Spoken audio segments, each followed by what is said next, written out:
Ever since 2010, Formula One has had the same qualifying format, in that we've had FP1 and FP2 on Friday, FP3 on Saturday morning, and qualifying on Saturday afternoon, in a Q1, Q2, Q3 elimination style format, and the race being on Sunday. However, for the British Grand Prix in 2021, Formula One decided to trial sprint qualifying, which radically changed the format of the Formula One race weekend, and in my opinion, dramatically improved it as well. The new format consisted of FP1 on Friday morning and qualifying in the Q1, Q2, Q3 format on Friday afternoon. Already this was an improvement for me, as on Friday it used to be quite boring because no actual racing or anything that affected the results of the race weekend would happen. It would only be practice, you'd kind of look at the results at the end of the day and you might watch it if you were around, but other than that you'd just say, oh, it's only Friday, the teams are getting some much needed preparation, and you'll wait for Saturday for the actual qualifying and the race to begin, and for things that are actually important to happen.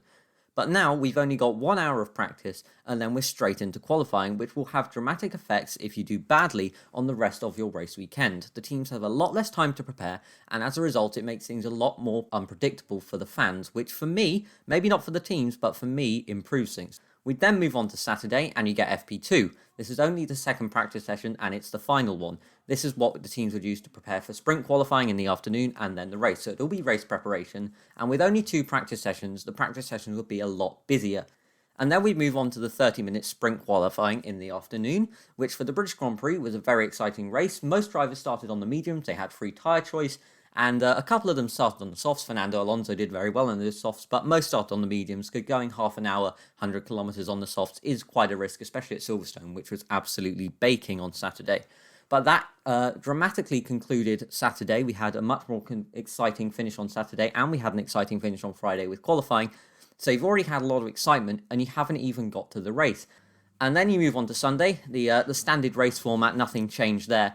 But that actually was made a lot more exciting by a crash between Lewis Hamilton and Max Verstappen. I don't think that's a direct consequence of the sprint race, but Lewis Hamilton certainly wouldn't have been happy to have lost out from pole that he got on qualifying on Friday, and then Max Verstappen to win the sprint race to put him on pole for Sunday's race. That race, that was a really good race, good recovery drive from Lewis. Max Verstappen, obviously, maybe he's not a big fan of sprint qualifying with the way things ended for him, a 51G crash that put him in hospital until 10 p.m. at night. But it was an exciting race, especially as a neutral fan, maybe not if you're a fan of certain drivers or Red Bull. They didn't have a very good race weekend, but it was a very exciting format throughout the whole weekend, and it did improve the racing for the whole weekend. We had a exciting qualifying, exciting sprint race, and exciting race. So that was a positive on sprint qualifying front. It definitely made things more exciting. And as a fan, you know, any day you go to the track, if you go on Friday or if you go on Sunday, you're going to get something interesting, whether that be qualifying, sprint qualifying, or the race itself. So it's something interesting, and it just adds that little bit more pressure to the teams. They've got to perform Friday to Sunday all the way through. They don't have a break.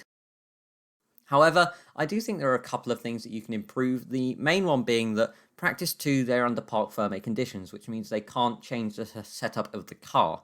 For me, this was a bit pointless. What's the point of doing practice where you investigate your setup when you can't change it because it was locked before qualifying started?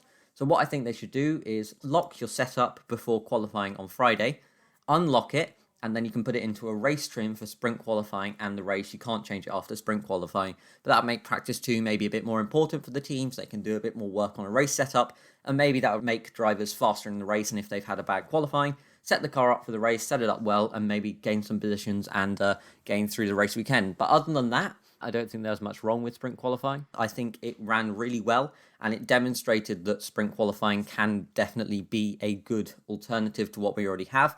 And if I was at the FIA, if I was in Formula One, I would definitely be considering moving to that for 2022. Obviously, we've got 2 more races where they'll trial this, and if at least 1 more of those go well, 2 out of 3, then I'd definitely move to this for 2022 onwards, because I think this is a very exciting new format, and with the 2022 regulations designed to make Formula One racing a little bit more close with the new cars, then I think that this could work even better in sprint race as well, because the cars would be so much closer together without having to pit. And Formula One, if you're watching, I'd definitely keep this for 2022 onwards.